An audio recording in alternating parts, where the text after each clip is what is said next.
Forest Baptist Medical Center.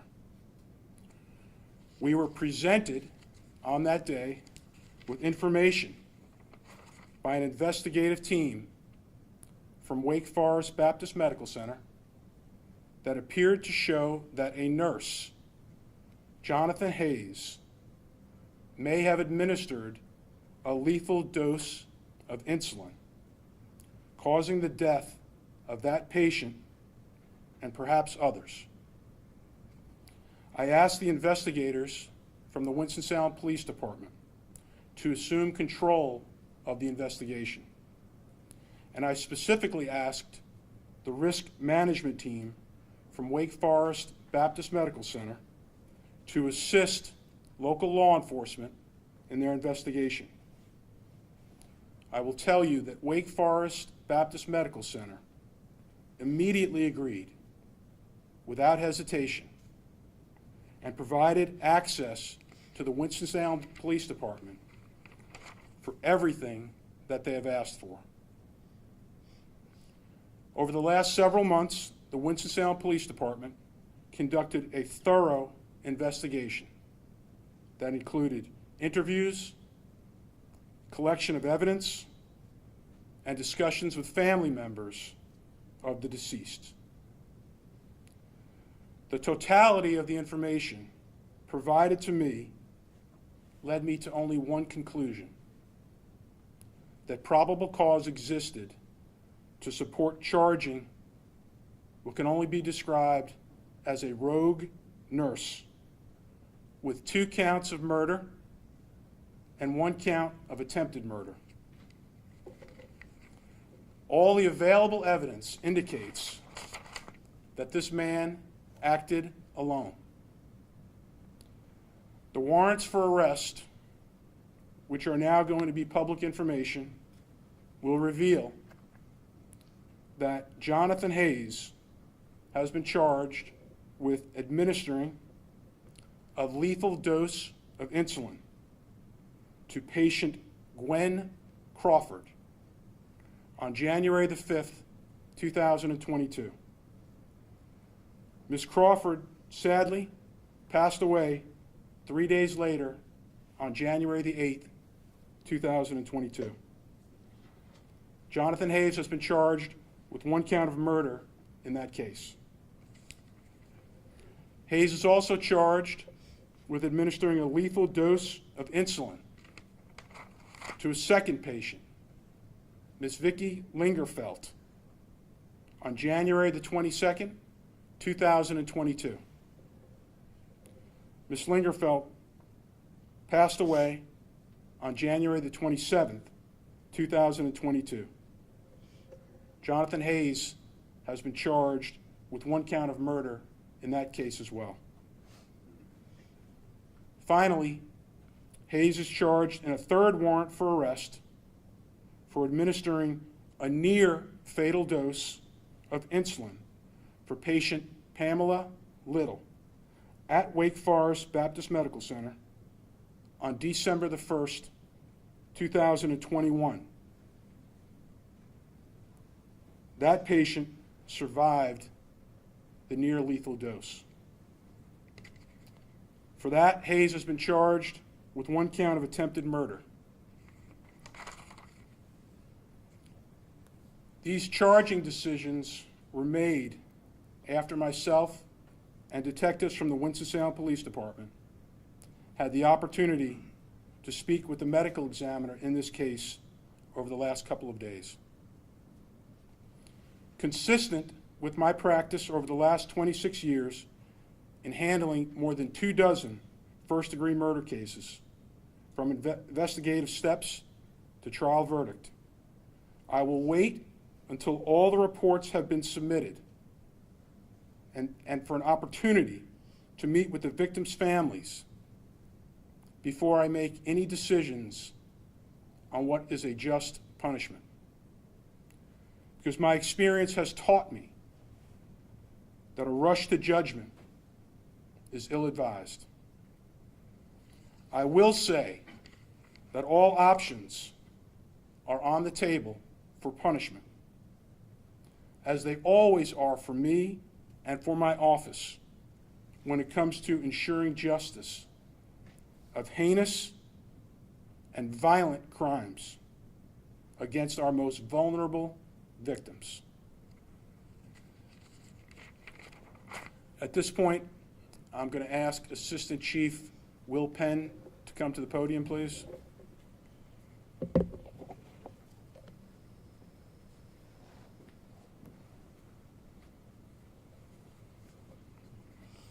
Good afternoon. I am William Penn Jr., Assistant Chief of Police for the Winston-Salem Police Department. I'm the commander of the Investigative Services Bureau with the agency.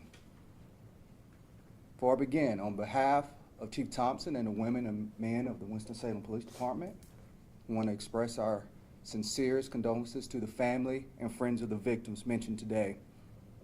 Your pain is unimaginable, and we want you rest assured that the detectives with the Winston-Salem Police Department will utilize all of our resources to ensure that justice is served. Our detectives are committed to ensuring that a detailed, thorough investigation is completed. Consequently, the police department has established a dedicated phone line for anyone who believes that they or family member could have been a victim related to this investigation. That phone number is 336-757-0357, and it's here to my left on the board. Again, that number is 336-757-0357. Personnel will be available to answer this phone line Monday through Friday, 8 a.m. to 5 p.m. Eastern Standard Time. Messages left outside these hours will be returned during normal business hours. This is the only telephone number where questions can be directed towards detectives and reports can be made by victims. We ask that the media not attempt to contact the police department at this number and encourage them to contact the Forsyth County District Attorney's Office for questions regarding this particular case. Before I conclude, I would like to extend a special thank you to our partners in this investigation. Atrium Health, Wake Forest Baptist Medical Center, who brought this case to our attention. The Forsyth County District Attorney's Office, Jim O'Neill, prosecutor who's worked along with our staff throughout this investigation. And the North Carolina Office of the Chief Medical Examiner's Office. Last but definitely not least, I'd like to thank the detectives and the staff of the Winston-Salem Police Department who've been dedicated to this investigation from the very beginning and who had spent a significant amount of time and effort to ensure this case is handled appropriately and justice is served. Thank you. And I would now like to introduce Denise Potter from Atrium, Wake Forest Baptist Medical Center.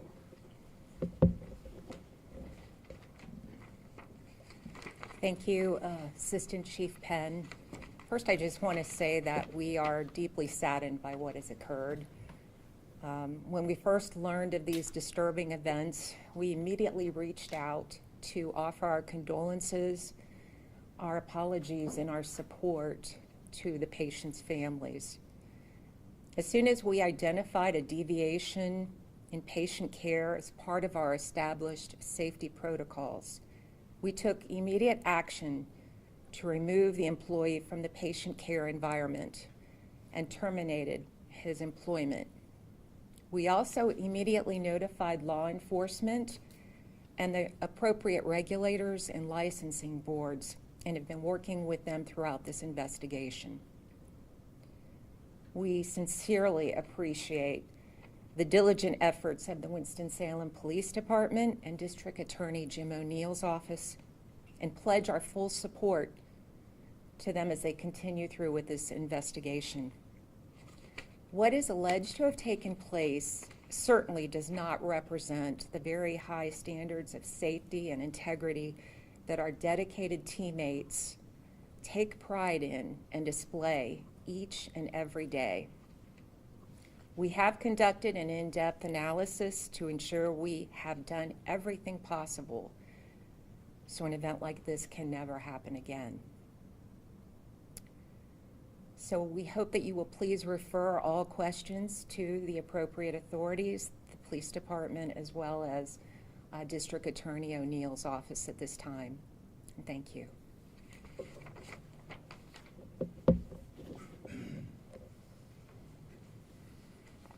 Thank you, Ms. Potter.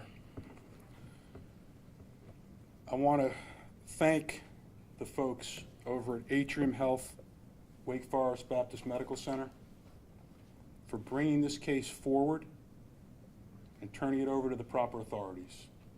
That was the right thing to do. And thank you for your continued willingness to assist the Winston-Salem Police Department in their ongoing investigation.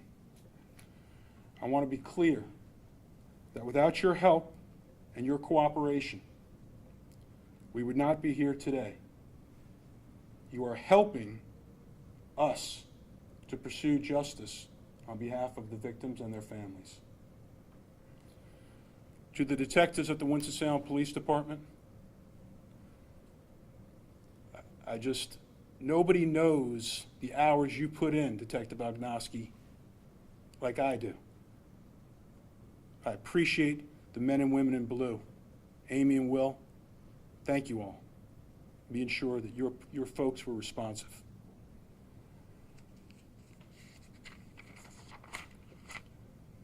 And I want to say a word to the public about the nurses and doctors in our community. The acts of this one bad actor should not be a reflection on the medical professionals that provide excellent care to this community. Doctors and nurses are one of the few blessings that we have when either ourselves or our loved ones are sick or hurt. While this investigation has been ongoing, there have been times that I found that my own children were in need of medical care, and I took them to Wake Forest Baptist Medical Center because I trust them. I believe in them, and I'm so grateful to live in this community where we are blessed with such outstanding medical and health care. A nurse is called to the profession.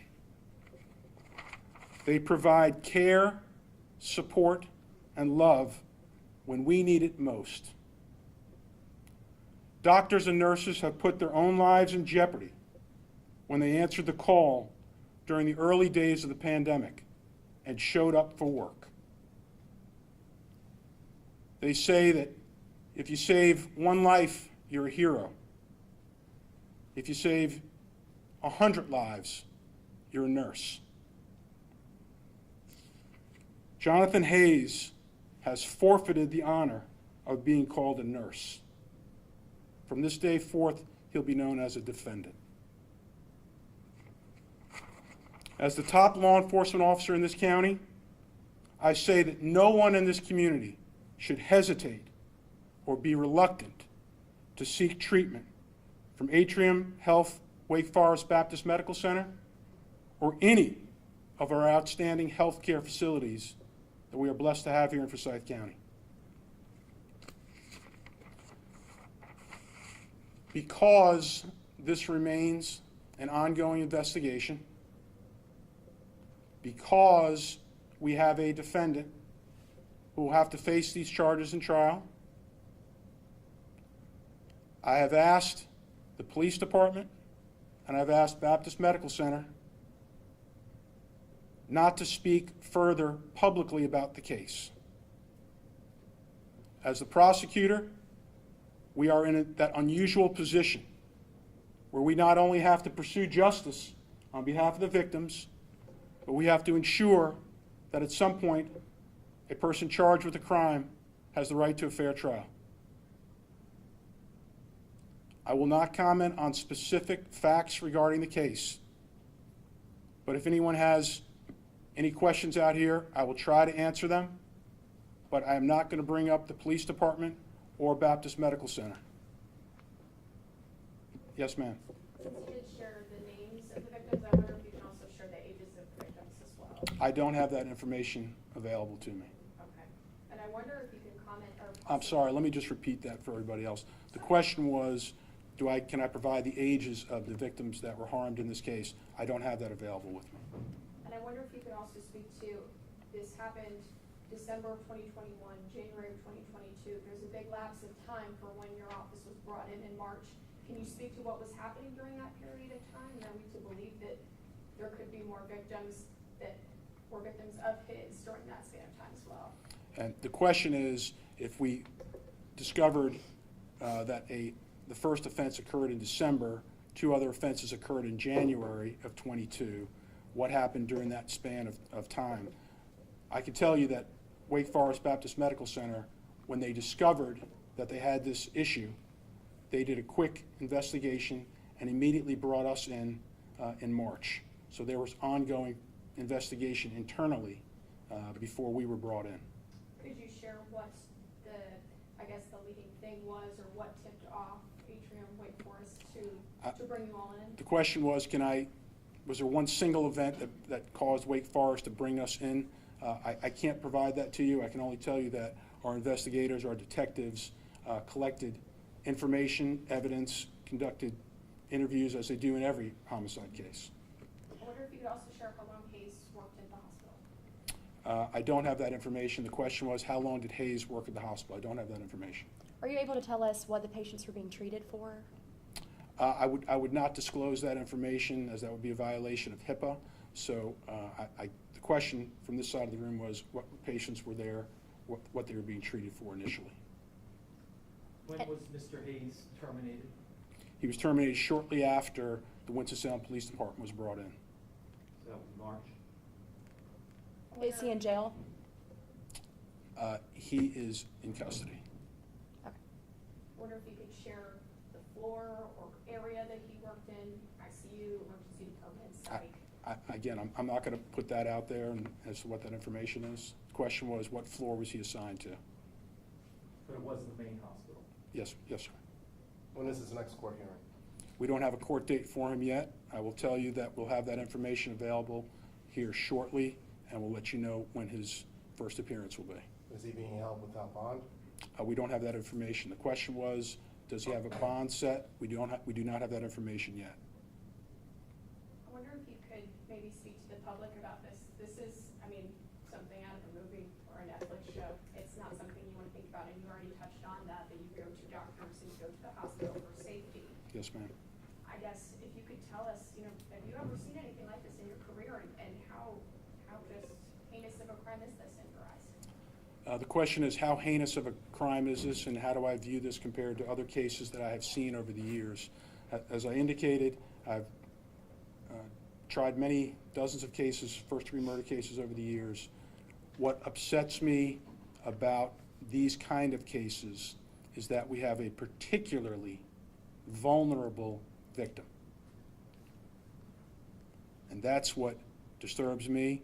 I know from talking with the investigators, that's what upsets them the most. We are here to protect everyone in this community, but we give special attention to the most vulnerable because we believe that's our duty. I'm not sure if you could speak to this, but has there been any changes or a different way of looking at supervising healthcare providers within the hospital after this incident? Or is this a case of the security protocols and the checks and balances worked? I guess, which way do you see it? I see it as the checks and balances over at Baptist were right on the money.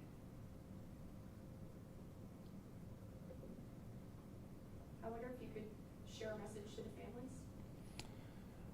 families? We're hoping now that we have Mr. Hayes in custody that, as we do in all of our murder cases, that we will be able to meet with them and speak with them and their representatives so that they'll understand how this process will work moving forward.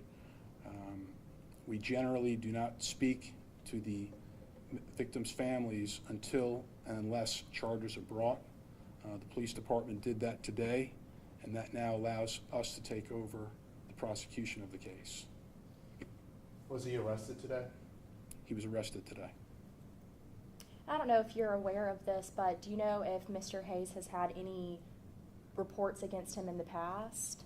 The question was, has he had any reports against him in the past before these things occurred? I don't have that information. Do you know how long he's been working in the medical field? I do not know the answer to that question. I'm not sure if you could talk about this either, but I would assume you would have to pass a background check to work within the hospital. I would assume, yes, ma'am. Any indication, or could you share, what that hiring process is like, because he obviously made it through? The question was, do I know anything about the hiring over there and whether or not he went through a background check? I do not have that information. And to see that number up there and know that there could potentially be more families that lost someone and they don't know it. They don't know that this man could have potentially taken a family member from them. That weighs very heavy, and that phone number weighs very heavy up there. I wonder if you could speak to that. I'm grateful, again, where we live, we have not just outstanding health care, but we have outstanding law enforcement. And they realize that in the days following this, that there may be hundreds of calls that could potentially come in. People have questions about their loved ones, and they're committed to answering these questions. They're committed to helping folks and turning it over to the detectives that will continue to work with Baptist Hospital to ensure that a completely thorough investigation is followed through on any further allegations that are made. And at this time, we have no real idea or concrete idea of how many more victims there could be. And the question is, do we know if there's going to be any more victims? We don't know that. What I can tell you is that I'm satisfied that where Baptist has taken us today and where our detectives and the police department, the men and women in blue, their follow-up on these cases and possible leads.